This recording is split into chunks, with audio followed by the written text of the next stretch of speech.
my people, and if you're watching live, checking us out on YouTube, or listening on your favorite podcast provider, you are most definitely my people. Joining me tonight, he is a product of the Lockup Training Academy and the Kingdom, a limitless wrestling star traveling through the indie scene. He's the victorious BRG. Brett, thanks for coming on Chatting About Some Wrestling, man. How are you? I'm good. How are you? Living my best life, man. Just kind of hanging out, enjoying the evening. I always like to start these interviews off always the same way, man. Kind of a two-part question. One, what wrestling did you have exposure to as a kid? And two, what kind of made you decide you wanted to become a pro wrestler? I got very easy answers for that. One, I hated wrestling growing up. And the second part to that question will actually answer how I got into it. In 2011, I was 13 years old. And at that point, I was hanging out with my friends a lot. So they lived like three doors down from me. And I would always go over and they'd always talk about wrestling. I'm like, okay, fine, I'll start watching it. So I started watching it January 2011. Edge got me completely into it because I was like a angsty 13-year-old that liked everything rock and roll and thought that Edge was the coolest guy around. So fast forward to WrestleMania 27, I remember never being so excited for a match ever in my life for Edge versus Alberto Del Rio. And I remember that's the type of energy that I've never had since until Edge returned in 2020. But besides that, that match itself, and it's always funny when I tell people that, that match is what made me want to become a professional wrestler. Edge versus Alberto Del Rio, WrestleMania 27. It was an 8-minute long match, but God, I was on the edge of my seat the entire time. I don't want to digress too far from what you're doing right now, but what do you think about Edge in 2022 with the matches he's putting on now? I mean, he is the fact that he's going out on his own terms and he's finishing up the career the way he wanted to. I'm really happy for him. From what I've heard from other people, he's nothing but like a stand-up guy, and thank God, because it's like one of those scenarios where, oh, if you ever meet your hero, like, will you be disappointed? Like, if I ever do meet him, it'll be like a good feeling to know that I've heard nothing but good things about him. The fact that some of the matches I've watched him have are like match of the year candidates, it's fantastic that he can still go 9 years later, and it feels like he hasn't skipped a beat since. I completely agreed there. Back to you though. So when you did start training, where did your training start for you as a wrestler? So, right. So it's funny enough, I actually live 10 minutes away from my original training school in Woonsocket, Rhode Island. Um, they gave me the basics and everything, but it wasn't, in my opinion, it wasn't enough to where I wanted to go. A lot of the guys there just kind of like stuck there and just like only wrestled there. I wanted more. I wanted to travel. I wanted to do all these things. And I knew that Matt Taven and Mike Bennett were training down in West Warwick, Rhode Island, which my mom had literally just moved to at that point. So at around, I want to say 2017, I had about like three small, like very little, 3 years of like little exposure to the wrestling business.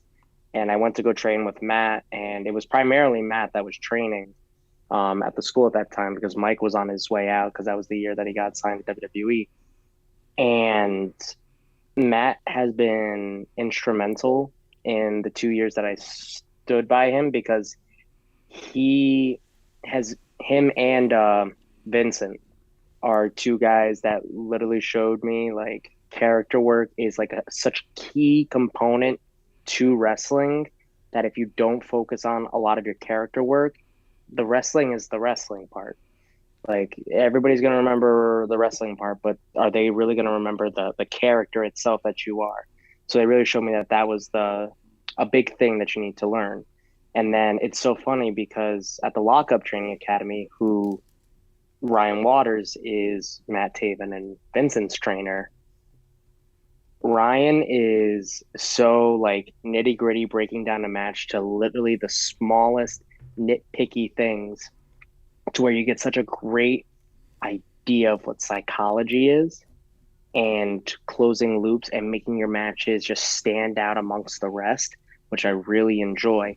I feel like my path in wrestling has been the right way that I could have seen it because one, I've never stuck by the same coach. Growing up in organized sports, I always like learn different things from different coaches. You need to learn the same exact thing when it comes to wrestling. I feel a lot of people just stay at the one school and just let them say, "Oh yeah, you're doing great," and not get the proper critique in order to help them advance.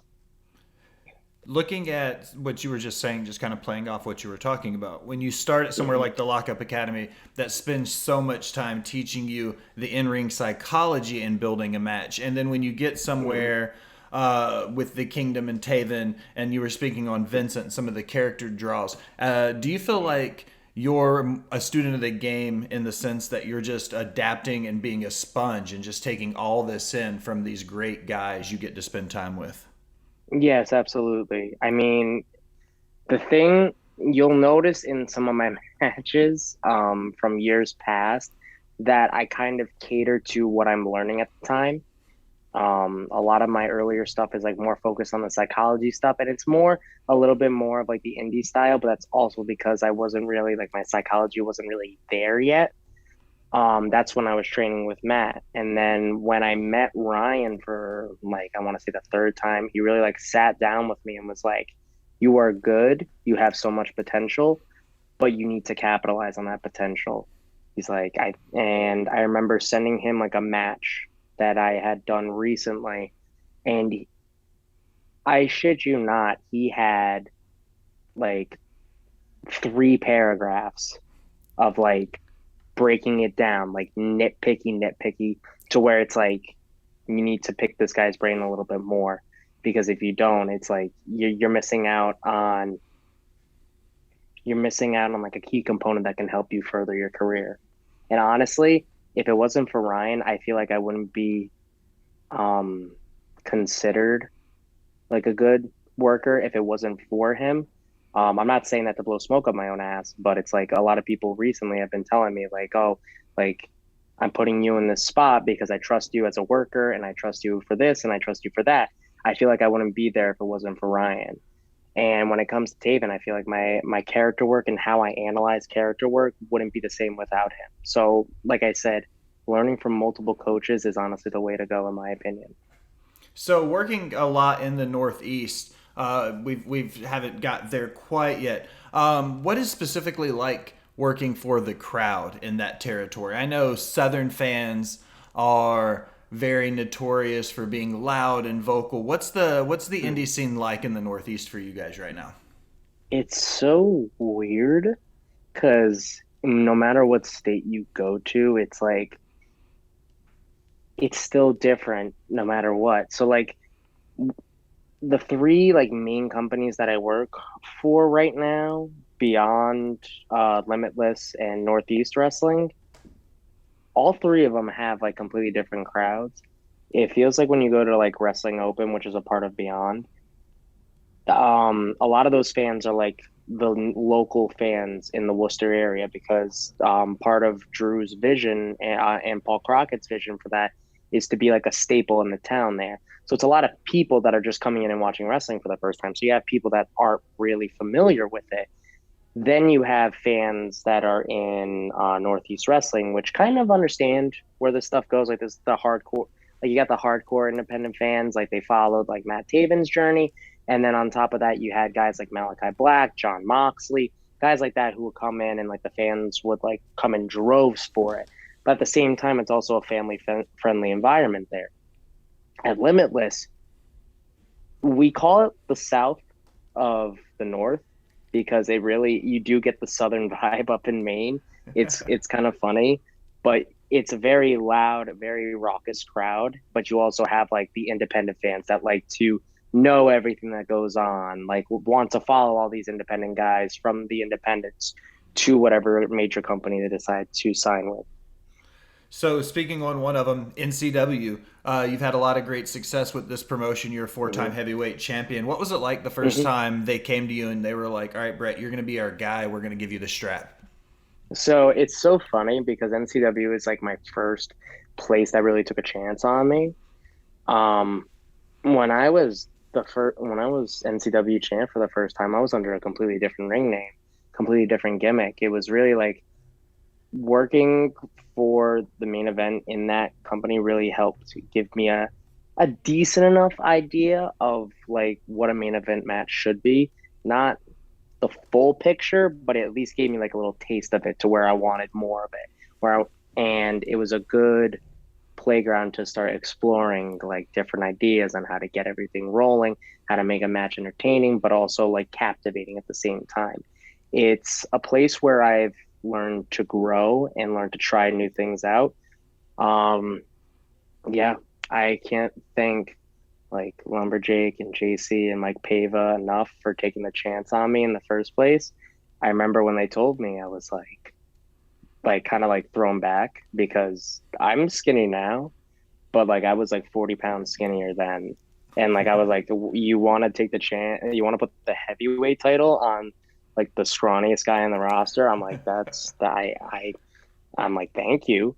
But it just goes to show that the reason I was given that opportunity was because I was like so like I knew who I was and I'm such an annoying heel that they were like, you're gonna be our top guy. They started pushing me, and they gave me a their version of the Money in the Bank, and literally like one of the top moments of that year, one of the shocking moments is literally the heavyweight title match ended, and it was like a lumberjack match, and then I emerged from the lumberjack with the Money in the Bank, and I won the whole title there. So it was a hell of a moment for being in a company that I literally had started from like the first place to ever give me an opportunity. It's a good full circle moment.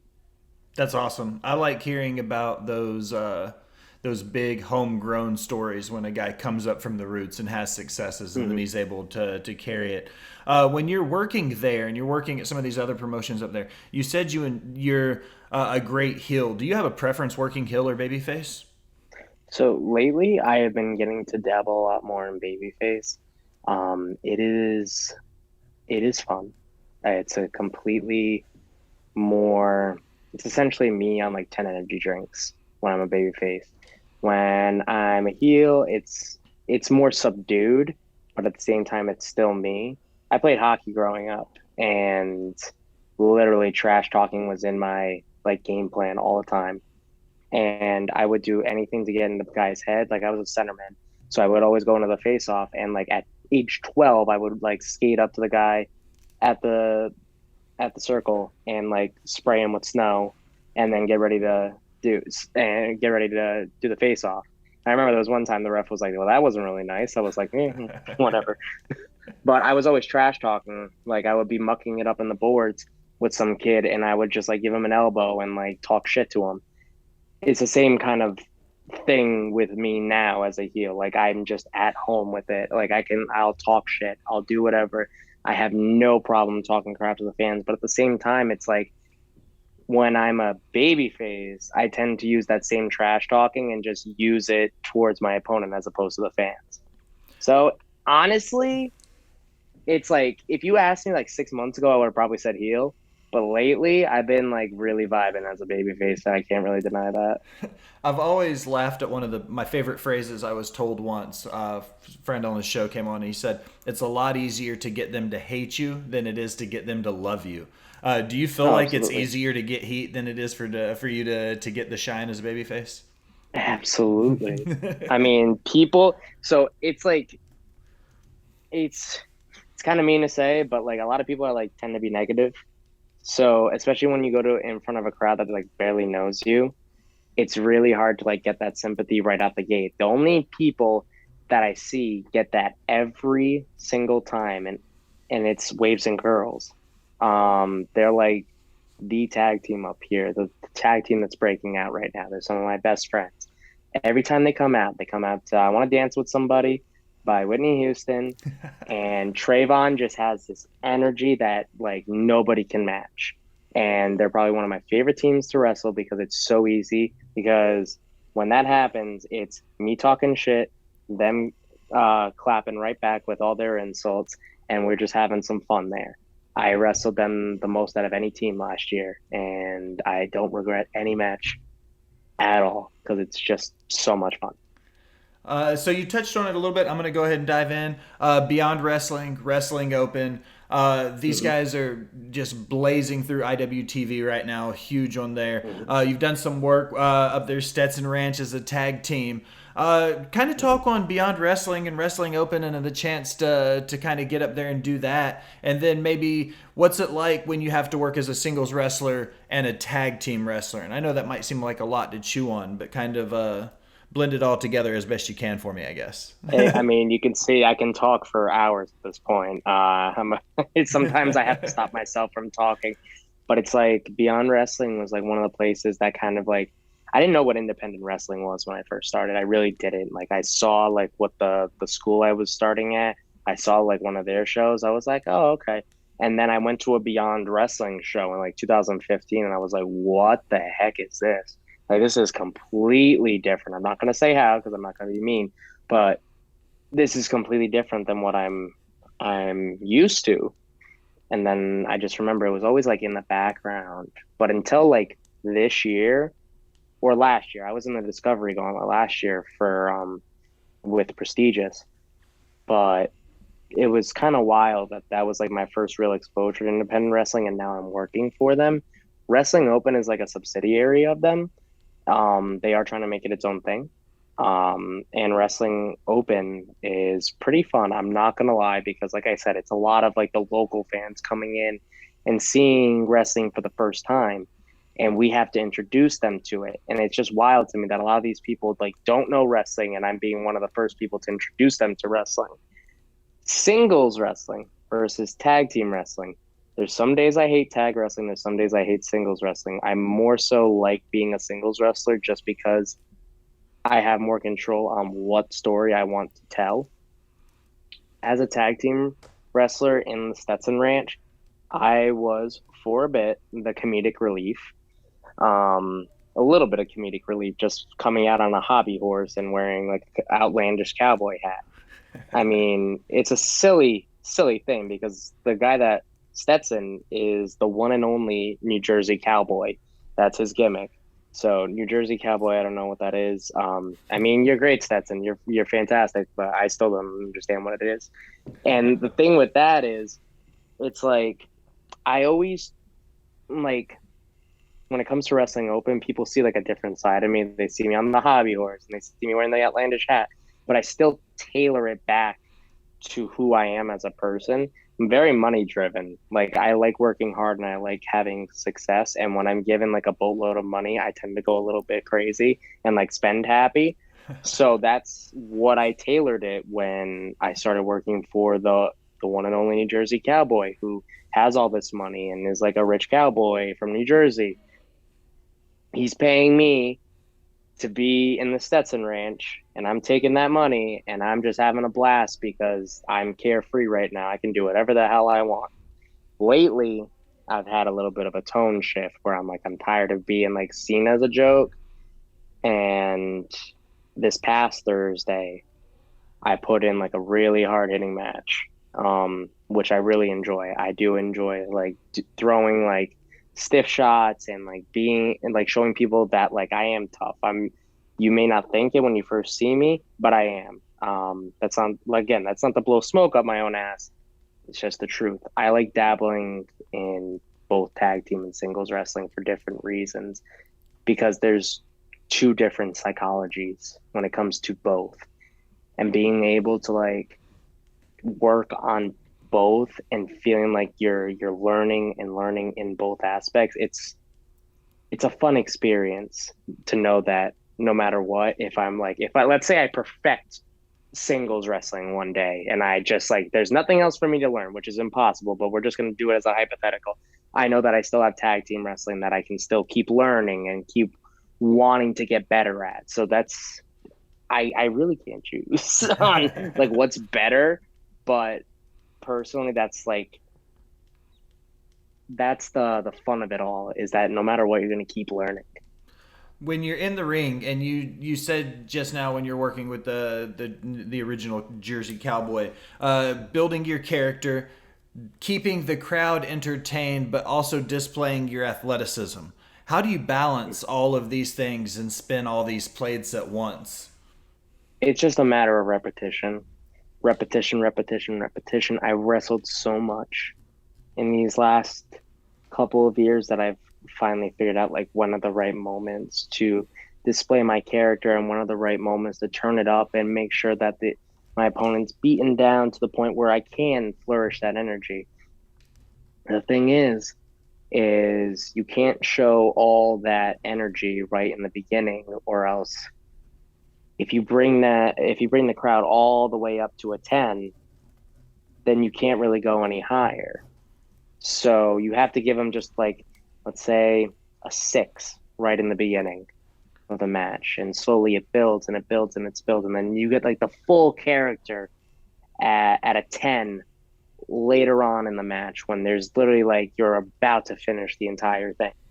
It's I don't know if this makes sense, but it's like you have to pick and choose your moments in which you display your character or the emotion, the energy, the stuff that you want to get across to the audience, but you also can't make your opponent look stupid by displaying all that, and then they're just sitting there like, okay, well, let's get a move on.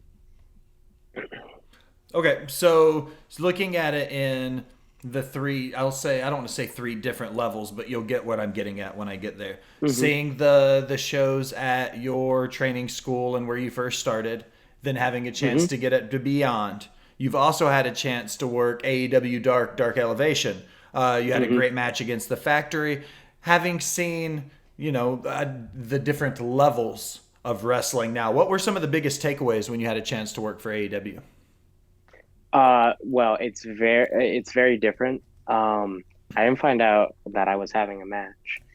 They changed the board like 3 times when I was there. So I was like, oh, I don't have a match. They changed it again. I was like, oh, I still don't have a match. And then literally I saw them changing the board again. I was literally like, eyes were wide open staring at that board. And I just saw a B and I started seeing them spell out my name. I was like, yes, thank God. In a moment like that, it's like you kind of have to know what your whole thing is. Being in Worcester and working AEW was such a fun experience because I literally wrestle 2 minutes down the road from where AEW was filming that day. So there's a lot of fans there that know who I am. I remember being in the ring and starting off the match, and you could hear everybody going BRG, BRG, and it was loud enough. It wasn't like Daniel Bryan levels of intensity, but it was loud enough to where QT was like acknowledged it. He's like, "Is that you?" I was like, "Yeah," and he just gives me the fuck you, essentially, Yeah. the Italian fuck you, and then just dips. In that situation, I'm like, okay, I want to acknowledge that I hear them, but at the same time, I don't want to take away from the factory because they are the sole purpose of this match is to make them look good. I don't want to like go crazy, like get on the top rope and like turn my energy up to a 10. No, I want to keep it as subdued as possible because it's not my match. It's not for me. It's for them. Although it's a fantastic opportunity, it's for them to make sure that they get over as best as possible. And I feel I did that in that match. When it comes to Beyond, it's like a little more free reign. You find out when you get there, like what's the story of the match, and you have to. And this is how I am with everything. What's the story of the match, and just try and get it across as best as possible. And just remember where the focus lies, because I hate the idea that people are like, "Oh, let me get all my stuff in." It's like I could go without doing any moves in a match as long as the story gets across. And as long as the story gets across, I'm happy with everything. So, completely out of left field, unrelated to wrestling completely.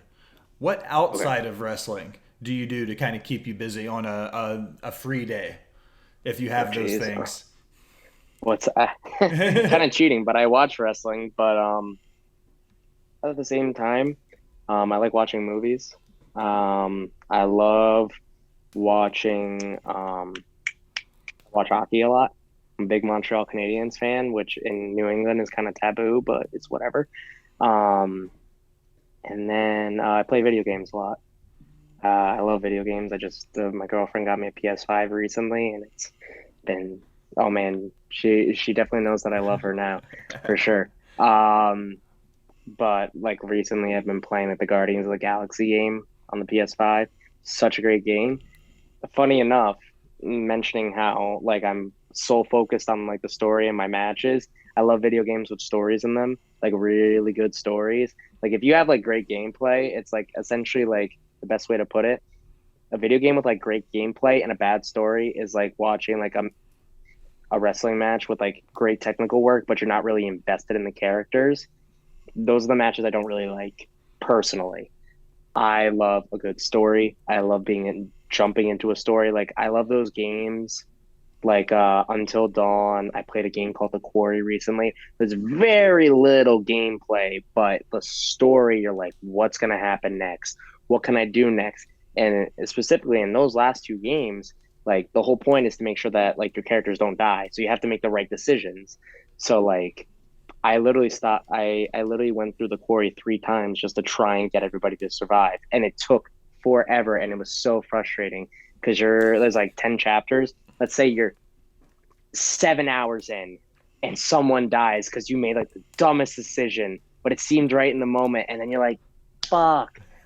That was a moment where, and here's the thing, I didn't keep going. I stopped and started all over again. So I saw the same intro 3 nights in a row and played through it 3 nights in a row.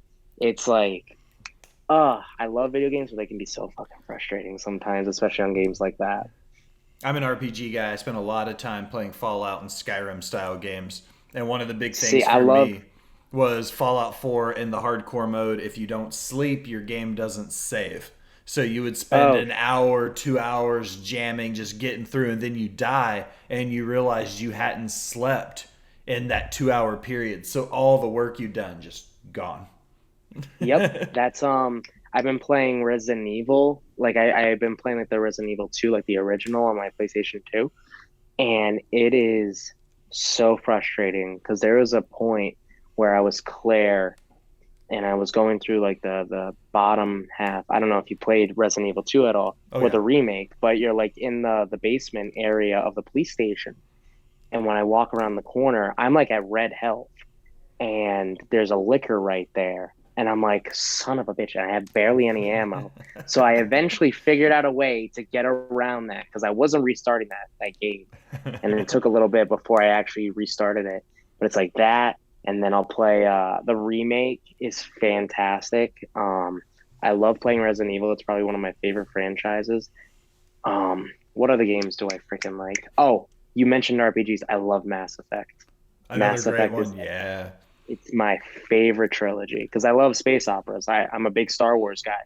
So I love anything that's like set in space, sci-fi, all those things. I'm really hoping Mass Effect comes out with a new game that's not Andromeda because Andromeda was hot trash. But I replayed the trilogy recently and I'm still on 3. Personally, like I like 1 and 2, 3 is okay. So like once I got to 3, I was like, okay, whatever.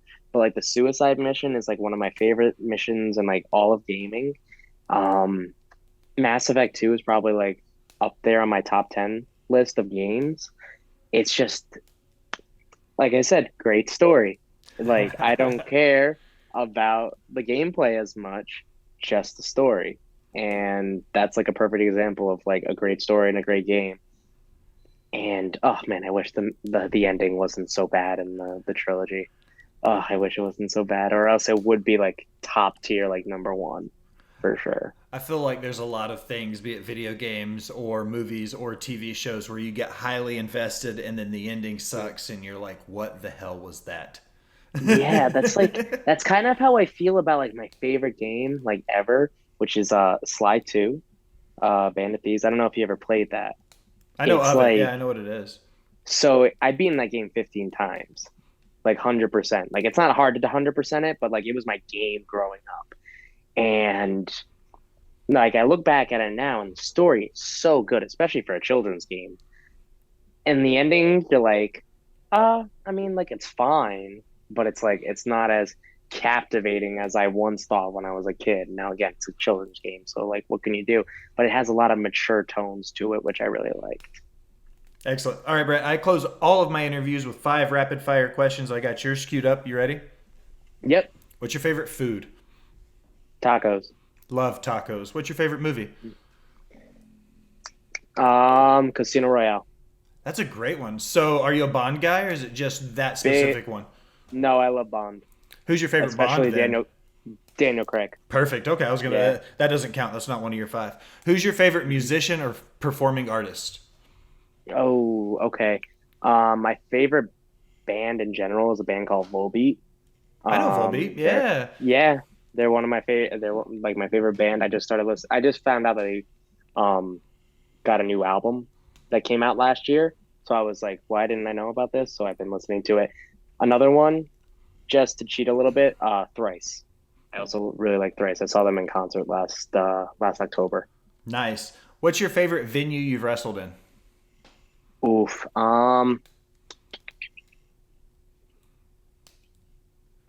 Damn, that's a tough one. I am going to say probably the NEW Arena, out in Connecticut. The energy's always there. It's a fun place. What is your favorite pay-per-view as a fan of wrestling? NXT Takeover New Orleans. I was there. Ooh. I saw it live. It was fantastic. The energy was like you can't top it. It was so much fun. Best pay-per-view of all time. There's just something about being at a big fight energy pay-per-view event. No, just about no matter what company you go to. If you go to a big event for a company and they really did a good job of hyping it, just that electricity just makes you want to keep going. I've rewatched it like 5 times. It's such a fun pay-per-view. There's no match that like under delivers at all. All right, this is my favorite part of the episode, man. Plug your stuff. Tell everybody where to find you, what you have coming up, and what's going on. All right. So it's very easy to find me. All my social medias are very simple. Victorious_BRG. That's for Twitter, Instagram, TikTok.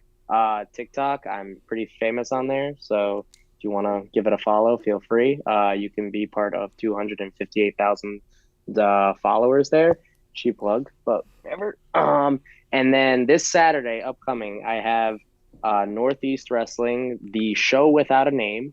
For anybody that's in the area and wants to come by, feel free. We have guys like Matt Taven. We have Trayvon Jordan facing Danny Ma for the heavyweight title. And then I will be facing one half of the NEW Tag Champs, Waves and Curls. I'll be facing Trayvon's tag partner, Jalen Brandon. Upcoming, we also have, you'll see me at Wrestling Open pretty much every Thursday out in Worcester, Massachusetts at the White Eagle. We have Pro Wrestling Super Shows Genesis on November 4th. You can catch me there. And then for right now, I think that's it. Pioneer Valley Pro Wrestling on October 22nd. You will find me there in the Western Massachusetts area. Excellent, man. Well, I appreciate you stopping by and chatting about some wrestling. Yeah, this has been fun. Good time. Absolutely. Thank you for having me. Absolutely, man. But now as we close another episode of Botched Bots and Chair Shots, I want to take a minute and thank you for listening. Remind you to go wherever you do anything on the internet. Like, follow, subscribe, unsubscribe, then subscribe again. Leave a comment telling me how terrible I sound or how terrible or how great I am. Either way, it helps the algorithm and it helps find new listeners. For the victorious BRG, I'm the Will Gray. Thanks for stopping by and listening, my people.